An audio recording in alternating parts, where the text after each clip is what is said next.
Interest rates are still high. The Federal Reserve has come in and they've made the third cut of the year.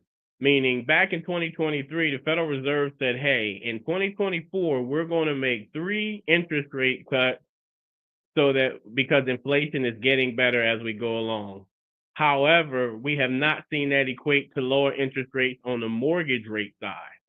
So in this video, we're going to discuss why interest rates are still on the higher side, what we can do with the housing market, what we can do to prepare for the housing market, and we're going to answer any questions that you may have about how I can still purchase a home or if it's even still a good time to purchase a home in 2025. Let's get into it. So on yesterday, the Federal Reserve Chairman Jerome Powell made the third and final cut of 2024 for the Federal Reserve interest rate. What does that mean in terms of finances? Well, that means that inflation is nearing the 2% rate that they're looking for.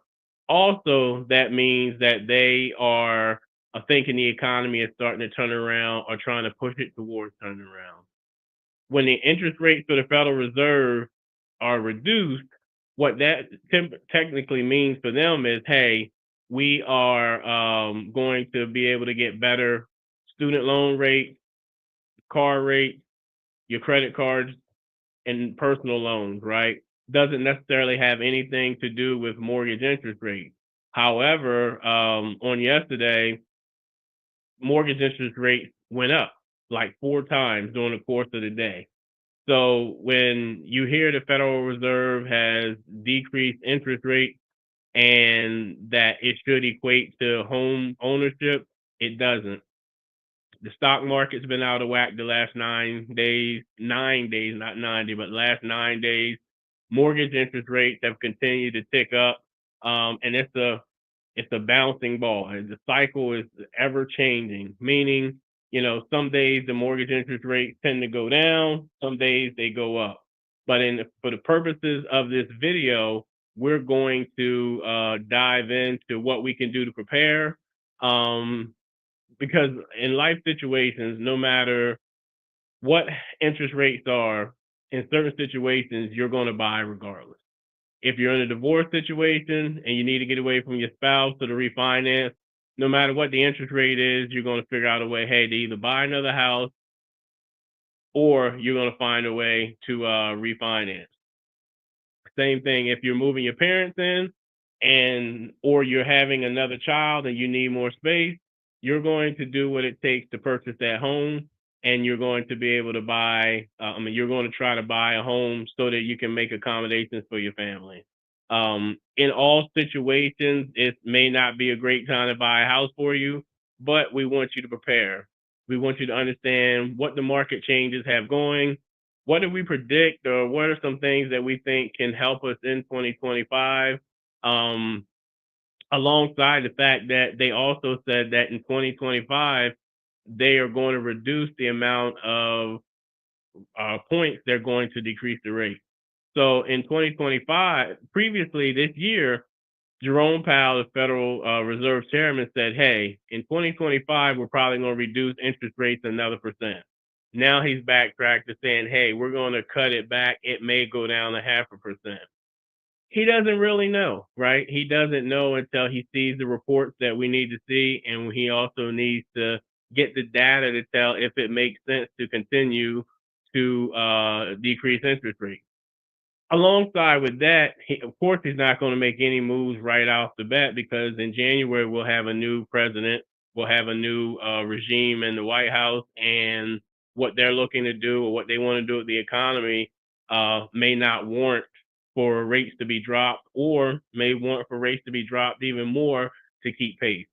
One of the things that they did say they wanted to do was to get rid of Jerome Powell. However, they've backtracked and said they would hold on to him, which would make sense because during the course of changing, let him finish out his time as the Federal Reserve Chairman and finish doing what he's doing. Something that we all need to be prepared for is the economy and what's coming to play, whether it's deportation, whether it's tariffs. I think we're in a time in the economy where we need to start spending less on frivolous things.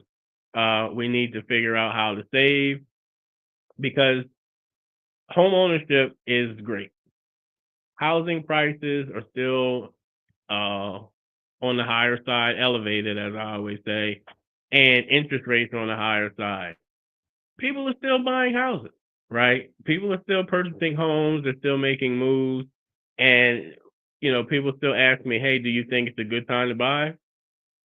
I always think it's a good time to buy when you can afford. Um, Being creative with being able to purchase is another thing. I'm starting to see more and more families come together and said, hey, we're buying a house together. We're together on weekends anyway. We work through the week. We're together on holidays. We're together in the summertime, and we're going to buy this house together.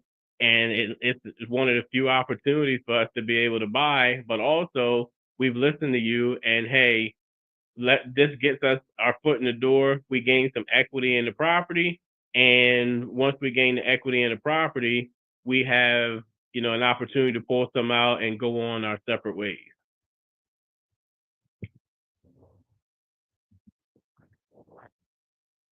When they say go on their separate ways, that just means now they have money for a larger down payment to be able to purchase a home, where they can then separate from their family. But right now, sometimes down payment is a hard way to get into a house. I mean, it's hard to come up with rising prices of food, rising prices of gas, utilities. Everything is rising. People are scared, nervous, and I'm starting to see more and more people that apply that have multiple jobs. I'm not talking about multiple streams of income. I'm talking about two jobs so that they can take care of their family, two jobs so they can pay down debt. Sometimes the spouse has two jobs and the other spouse has a job in the business. Sometimes when it's a single person, they have bare minimal, debt, and sometimes they're just not in a position because they're over leveraged in debt because credit card is the only way that they're able to sustain and survive along with their pay because everything is increasing. This is a good point to introduce, the channel.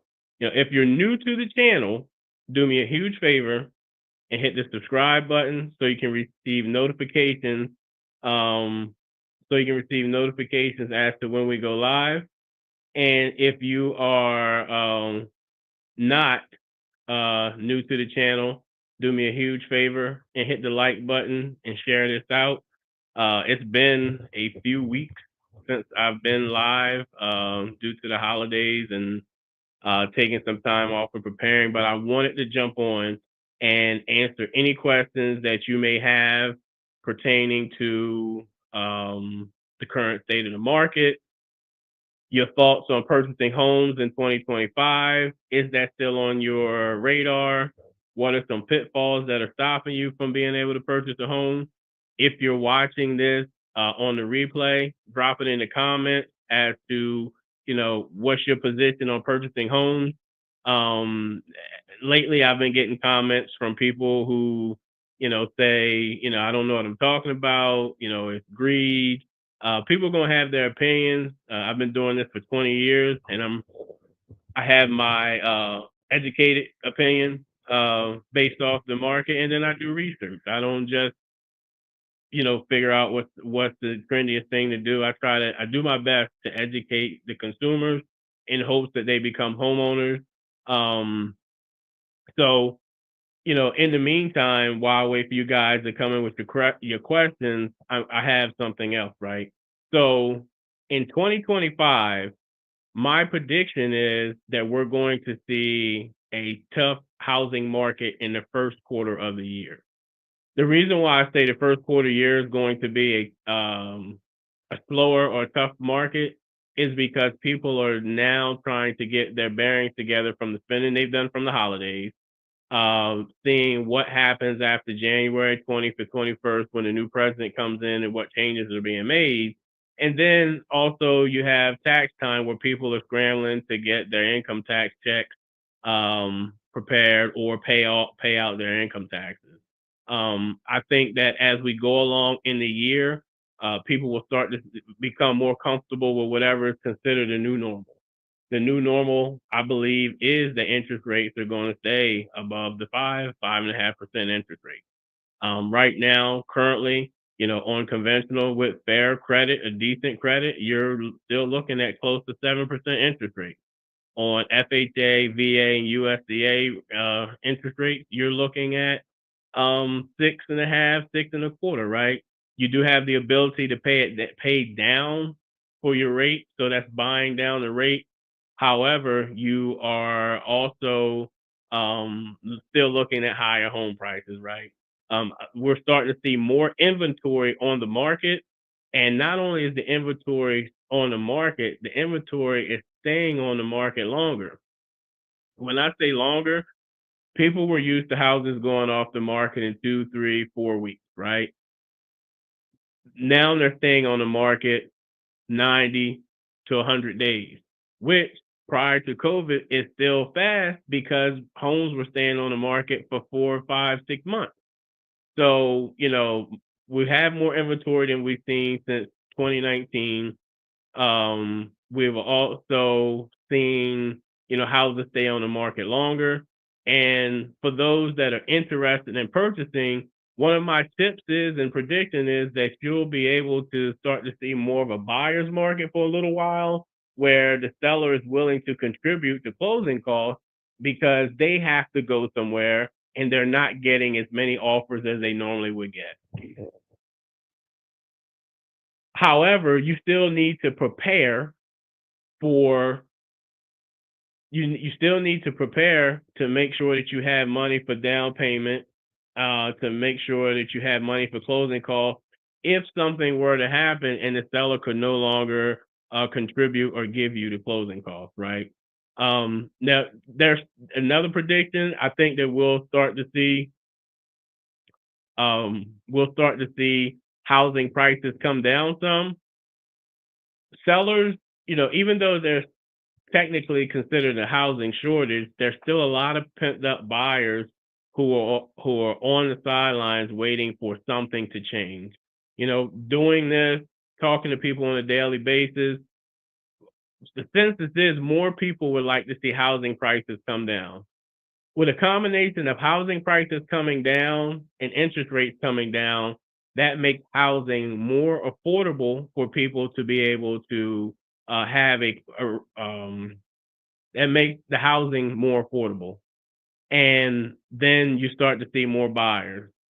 Potential problem that you could see is if you start to see lower rates and lower housing prices may end up going back up simply because buyers are starting to come out of the woodworks because now they're seeing there's more deals to be had, and that could create, pent up buyers and housing prices could begin to increase. With all that being said, you still want to make sure that you have, reserves when you go into the housing situation. I agree that in most cases you're maxing out your debt to income ratio, which means that on an FHA loan 56% of your income can go towards debt, meaning housing debt as well as current debt. Um, Another prediction that I see, and I think we're going to see more and more people start to look for smaller and more affordable homes and putting more people in and getting more comfortable with the payment rather than the house. I think people are starting to understand that, hey, the the best thing to do is get into a house. It doesn't have to be your forever home, but to get into a house at where you can pay a fair wage in terms of a monthly payment and you and your family have the ability to be able to afford that home and at least get you started so you can get to that next step. I think that more and more people are starting to see that.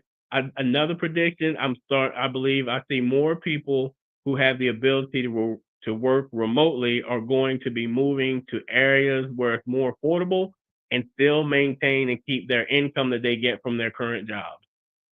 Starting to see people from California move to Texas, move to Georgia, people from New York and New Jersey moving to Georgia because it's more affordable for them in Georgia than it is, but they keep their retirement from New York and California and Jersey, and moving to areas where it's more affordable. I'm starting to see people who, like I said, work remotely and going to areas where housing is more affordable and they get a little bit more bang for their buck, whether it's more land, more more square footage, more people are just kind of moving out.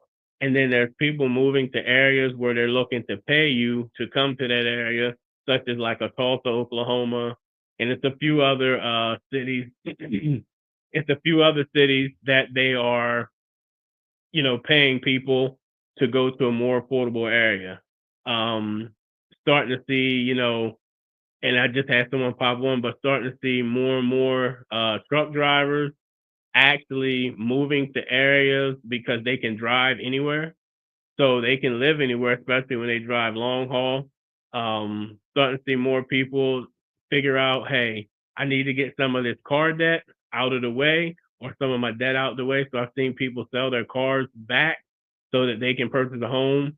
I've seen people tap into their retirement, however you feel about that, but tap into their retirement in order to get their down payment or to pay down on debt so they can get into a home.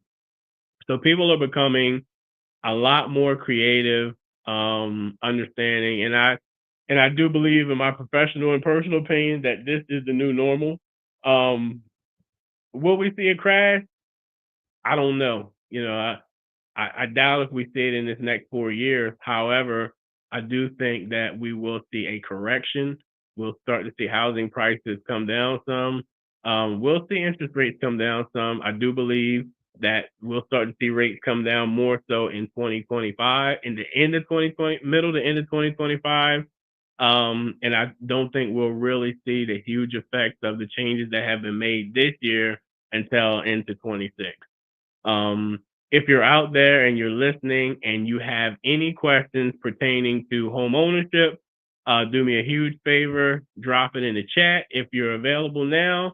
If you're watching the replay, drop it in the comment section. I do check the comment section. I'm here for everything. I want your opinion. Um, I want to know how you feel about the market. Are you encouraged? Are you discouraged? Are you pivoting? Or have your plans been changed and you have to make sure you get back on track? All of these things are important. I think now will be a great opportunity to kind of sit down and look at your expenses, look at your credit, and see what it is that you can do to help yourself into 2025. If you are at all remotely interested in purchasing a home in 2025, I would say get on a call with me as soon as possible.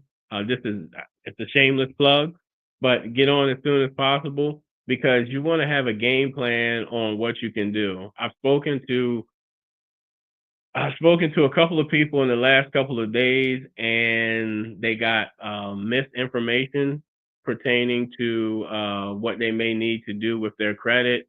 There's credit repair companies out here who there's a time and place for credit repair companies, and we have people who are getting into credit repair and they don't need to, and it's delaying their process. But you can't make a person do what they don't want to do. I just kind of advise them, hey, you don't need credit repair. You just need time. Like you just need to get back on track, pay, and you got time, which will heal all wounds. Which means as you pay on time and your credit score increases, it will allow for you to um, it will allow for you to be able to get in position.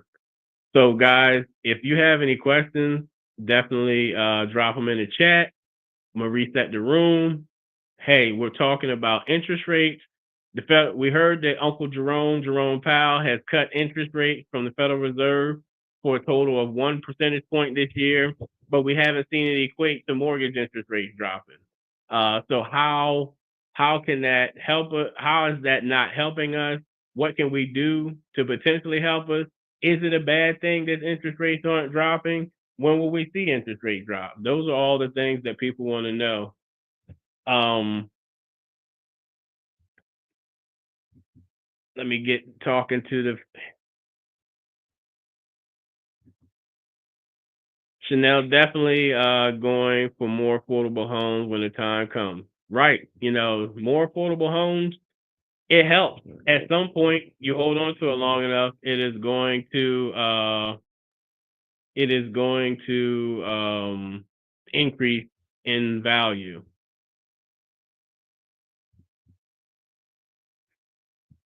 Miss Erica, if you have a charge off a few months away from the 7-year date of fall off, how would that possibly impact a mortgage application? That is a great question. So she's referring to, there's typically a statute of limitation of 7 years as to when debt falls off. What I've been seeing, Erica, is close to that 7-year mark, and I mean super close. That person with the debt, the person who's owed the debt, sells the debt off, and they're starting to see it come back on that person's credit for another 7 years. Or I've also seen where they've updated it, right? That's the big answer, right? But to specifically answer your question, depending on how it looks. So example, and I've read that question wrong. It's the charge off. I'm thinking of collection. So if an item is charged off, typically you don't owe it. I mean, you don't owe it. So in terms of your ability to get approved, it's not going to stop you from getting approved because you don't owe that debt. What I have seen is sometimes, depending on how old it is, it does affect your credit score. So I've had some people that I've recommended, they pay that charge off if we need it as a last resort to increase your credit score. But when I'm looking at your credit, if it's a charge off and we run it through the system and you have the score that we need, it's not going to hurt you whether it's on there or off there, because it's charged off. So when a company charges off a debt that says, hey, I no longer own this debt, we charge it off. So it shouldn't hurt you unless you need to pay it off for your score to increase. And that's going to be a last resort. So that's a great question. How you doing, Von Shay McCole?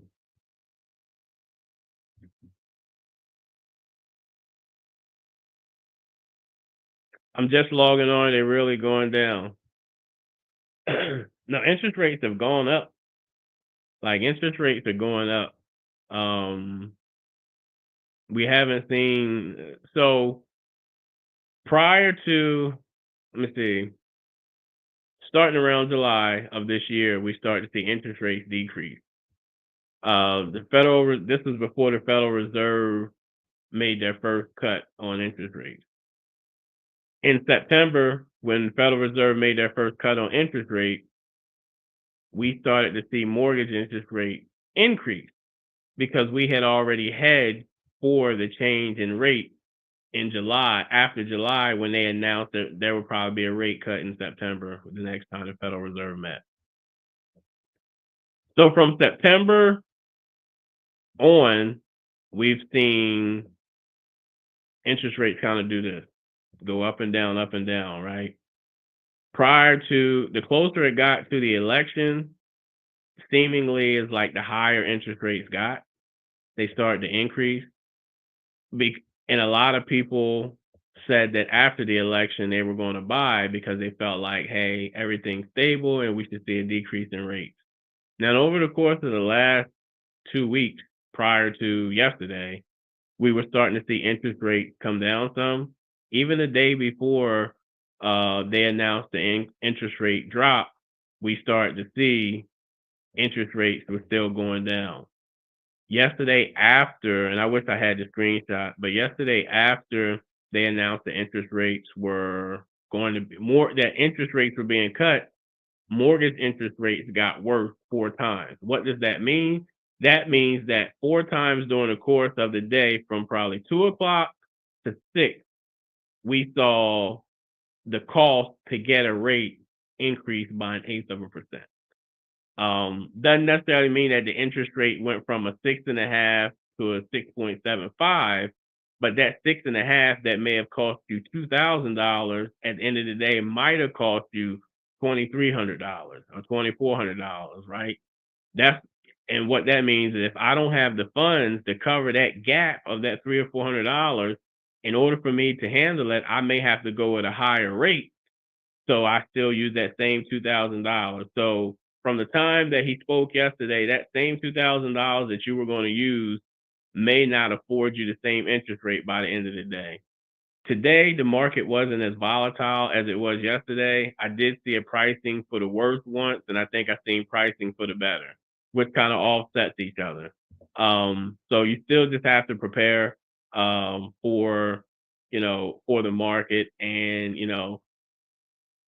I you know take the rate that you can get. Now, you have people that want to wait for the rates to drop, but if housing prices go up, you still may be paying the same payment. Uh, now, when it comes to DTI, is it calculated by monthly payments or total debt? That's another great question.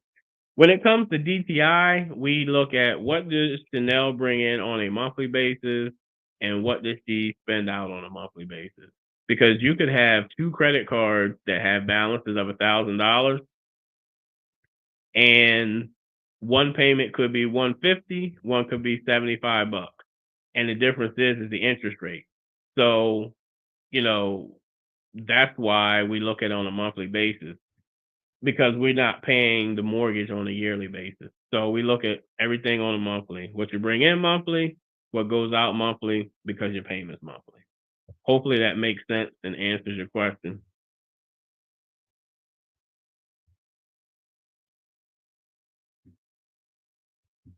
Hold on a second, guys.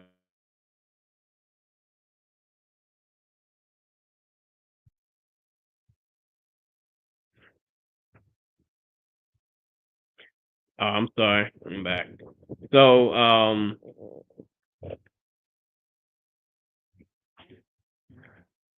come here. Get that computer. Having some technical issues, guy. Hold on a second. Unplug it, dude.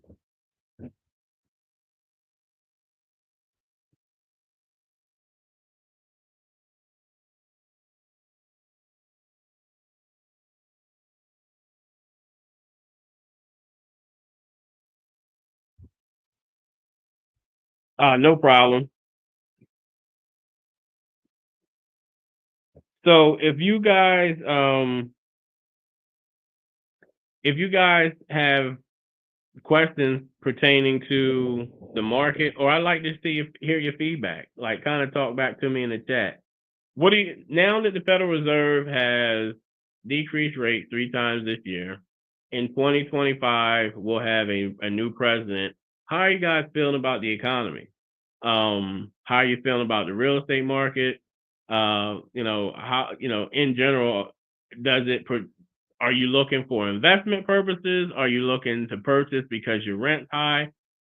Talk back to you, boys. Kind of give me some feedback on some things that you're looking into. In the meantime, while I look at those questions or wait for those questions, hey, if you're new to the channel, do me a huge favor, hit the subscribe button. Also, if you're a family member of the channel, you've been watching me, you've been rocking with me, and you have not joined our Facebook group, I would advise you to join our Facebook group. We have some awesome interactions within there. We celebrate each other. We ask questions. We quiz you on your knowledge of what you're learning, educate you on things you need to know. Also, if you are not a member of our newsletter, the link will be below. Join our newsletter. We email you out like 2 or 3 times a week. We send out information pertaining to when we're going live. If we release a video, we ask questions. The goal in 2025 is to be able to hit you guys up a little bit more, give you more information pertaining to the market, more information on things that are changing in the market. We want to do our best to kind of interact with you to make sure that you're getting the education that you need. In 2025, I plan on having a few more online home buying seminars, virtual home buying seminars where you guys can actually come on the actual screen and ask me questions. Ask me questions, talk back to me, besides just being in the chat.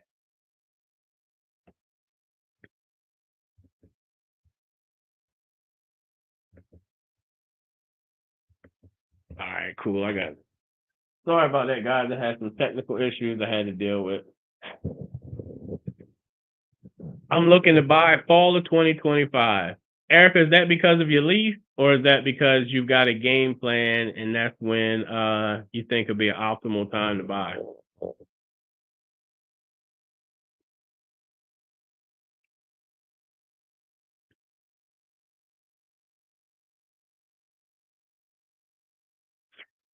So, Erica, that's a good question. She's wondering if the mortgage scoring model is changing.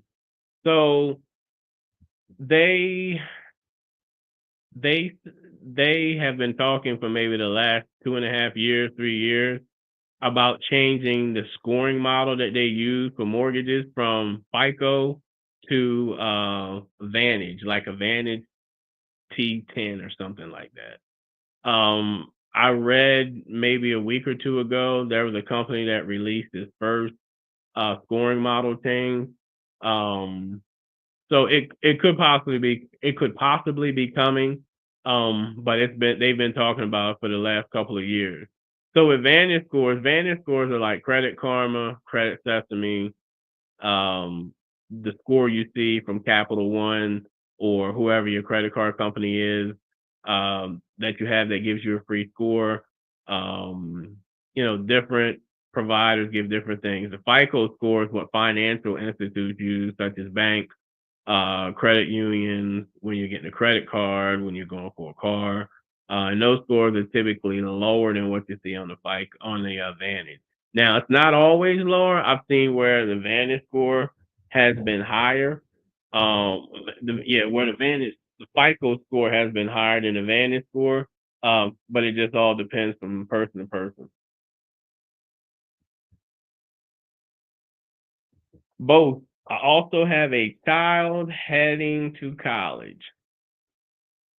Well, congratulations on that. I would definitely see if your child could get scholarships and grants. Definitely check into that.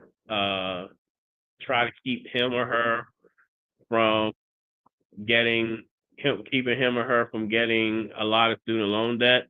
And if I had to give some tips, something I would tell my 18, 19-year-old self is when the refund check comes, send it back. Because that's just additional debt that you're taking on. Now, if you need it, take it for that time. But for the most part, anything that you don't have to use, send it back.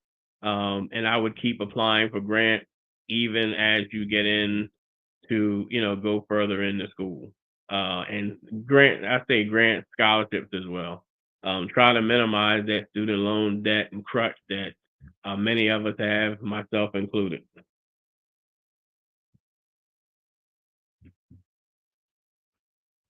Janelle said, let us get a house before they change it. I worked too hard to get my score better. I feel you there. I definitely understand that. I don't know how soon the change will come. And it might be a gradual change too, Chanel. Like, for instance, I said I read that one company did it. They tested that scoring model. Other companies have to buy into it and they have to make that change. And it's more than just changing the scoring model. It has to change the operations because it has to read a certain score.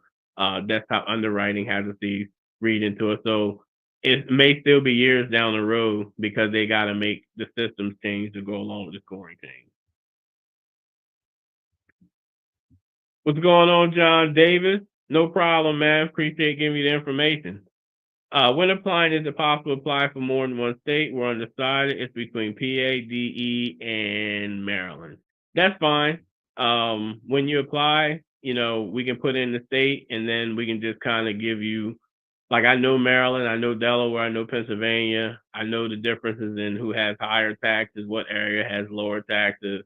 So yep, you can apply and see what state is better for you. Kind of like I alluded to earlier, going to where it's more affordable. Out of those three places, Delaware is actually more affordable because the taxes are lower in Delaware, and you can probably get more bang for your buck in Delaware. You can be in a spot in Delaware and be minutes away from Maryland and minutes away from Pennsylvania.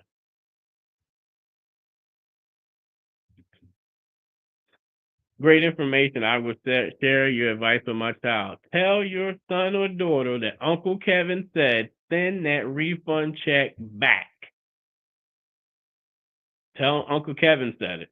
And the other thing is, from just talking to different parents and dealing with teens from a teen program, that I used to operate, one of the things that kids don't do is they don't want to apply for the scholarship because of the essays. I was guilty. I was guilty that I didn't want to apply because of the essays. If I had to do all over again, I would fill out those essays because he or she and I was not the only one. And sometimes the kid probably got the scholarship because they were the only one to do the essay. So,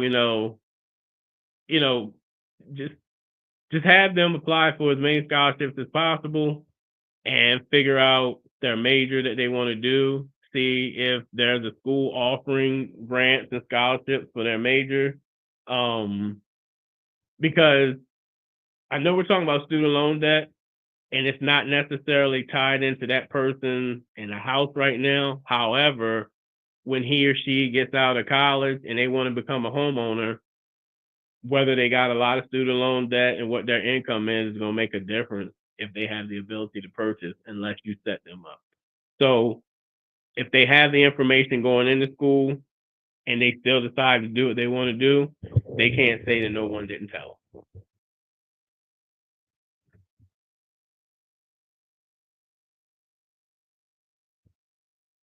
Yeah, it's a fight for scholarship applications, and it's, shoot, depending on how many schools you apply to, those application fees, those $50 and $75 add up just for you not to get accepted. Yeah, just for you not to get accepted. So good luck with your child and them getting into college. And I think if I'm guessing right, Erica, that allows for you, if they're gone, it allows you to be flexible as to where you can move to. You don't have to be in a specific school district. You can move out of the town because they're not in school and have to stay. They don't want to stay with their friends because they're going somewhere else. So I definitely understand that.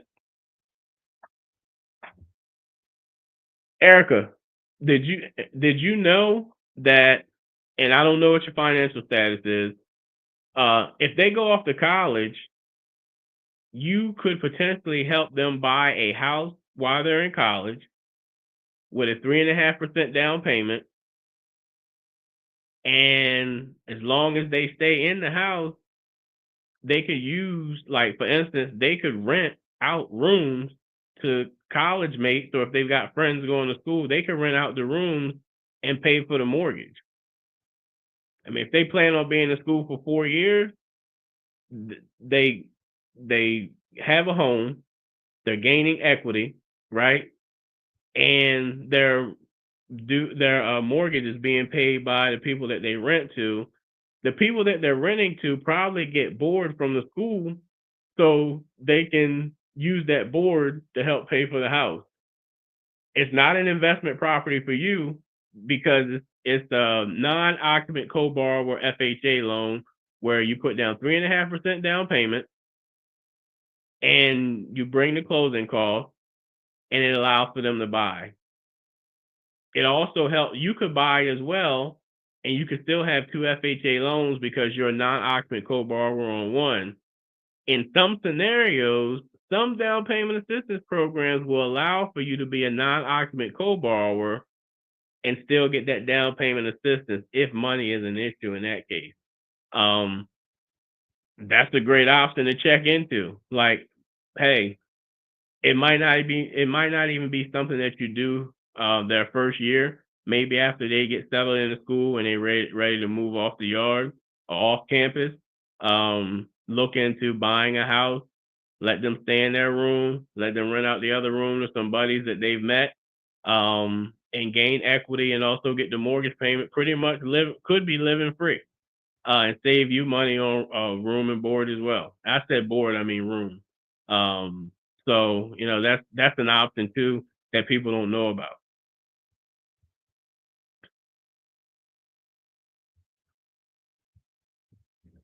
Again, guys, drop your questions. I see people coming and going, but I want to make sure I get out as much information as I can.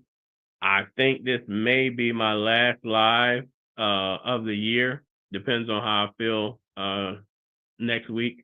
But I do plan on going live on New Year's Day. On New Year's Day, I plan on going live and bringing different presenters, interviewing different people for a good part of the day, as long as I can go. I plan on having an attorney, realtor, um, someone, home inspector, appraiser, of course, myself. Like, I want to start the year off giving you all the information that you need to begin the year to be successful on your journey to home ownership. And not just hear from me. I want you to hear from different people in the audience.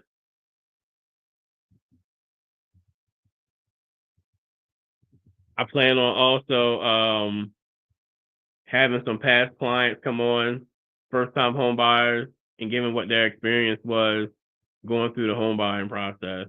Um, So yeah, January 1st, 8 o'clock. I plan on going live 8 o'clock a.m. Eastern Standard Time. So hopefully you guys join us at some point in the day when you wake up from your New Year's Eve partying and join us.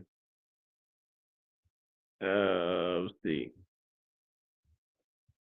We have something like that.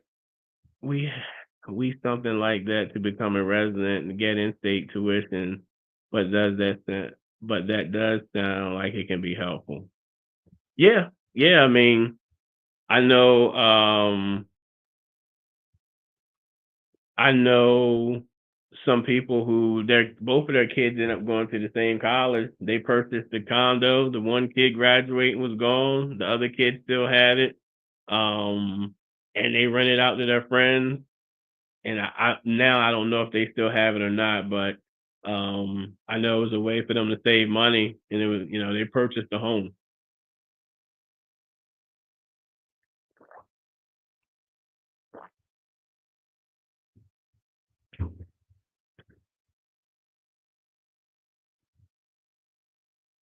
How you doing, Miss Gonzalez or Mr. Gonzalez? I'm not sure about the name. Again, guys, we're talking about home ownership. We're talking about home ownership. We're talking about why interest rates are still high, things that I predict into the beginning of the year, how 2025 could potentially go. We're answering questions pertaining to how you feel about the market in 2025. Are you discouraged? What's your game plan? And how I can help. Again, If you're new to the channel, hit the subscribe button so you can get notified when I go live or put out a video. Do me a favor and give me a thumbs up so we can push this out into the YouTube algorithm. And also, the link will be below. There's going to be a couple links below. One link below is going to be to get on a consultation with me. My contact information will be available. I know a lot of people will be off during the holiday. I'm going to tell you when I'm going to be off. Christmas Day, and that's it. So if you're off and you want to get some time with me and schedule time with me, my link will be below. Other than Christmas Day, I plan on working again. New Year's Day, I plan on going live. So I would definitely try to book a time. Doesn't cost you anything. Book a time to get with me and have a discussion. There may be some things that you can't discuss on the live because it's maybe personal, but I would book some time and get the game plan started, as well as joining the newsletter for helpful information and the Facebook group, so you have a tribe. With that being said, I have time for maybe 2 more questions, and then I have to jump a little early.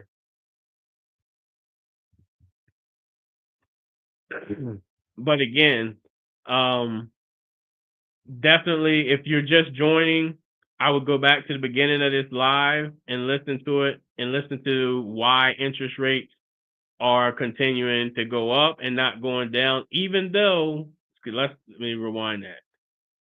I'm explaining why interest rates are being cut by the Federal Reserve, but mortgage interest rates are increasing or not moving at all. Also, going into 2025, I would love your feedback. I'm gonna put it in the community tab, as well as here. I want to know other topics that you want to talk about pertaining to real estate. Is there something specific that you want to learn about? Are you interested in learning, hey, Kevin, once I buy my house, how long before I can buy an investment property? Or, hey, Kevin, I inherited a home. Does that affect me from buying? Or how can I use the home that I inherited to use to help me buy a home and become a homeowner? Okay, Miss Gonzalez. What should I do? Texan, 18-year-old, self-employed, not going to college, should be able to prepare for a first-time home buyer. Cool. What you want to do as a self-employed buyer, you want to make sure, a self-employed person, you want to make sure that you have tax returns. You want to make sure when you do your tax returns that you do not, two things. Have a conversation with your tax preparer in advance of doing your taxes. Let them know, hey, I'm looking to position myself to purchase a home in the next year or two. So do not write off all of my income so I don't have to pay back taxes, because I want to be able to purchase, right? That's the first thing. And kind of have scenarios. If you made $40,000 in the year, don't bring on a lot of debt, because you can get a car or have a car payment after you purchase the home. Ask them, hey, if I show $40,000 on my taxes after writing off everything, how much do I have to pay back? So you kind of get an idea of what you need to pay back.